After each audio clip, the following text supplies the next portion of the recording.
Hello, welcome to Glide Tech YouTube channel. In today's video, I'll be sharing with you on how to find Bigo Live ID. So the first thing you have to do is to log into your Bigo Live app on your mobile device. The next is to click on the main option found at the bottom of your screen. So right here, you're going to see an option called person icon at the top right corner of your screen. Just click on it. Your ID is close to your profile name, close to your region and the country. This is your ID.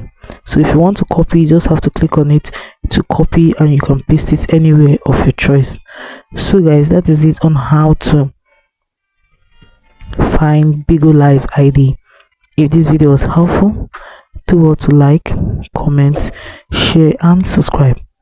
Thanks for watching.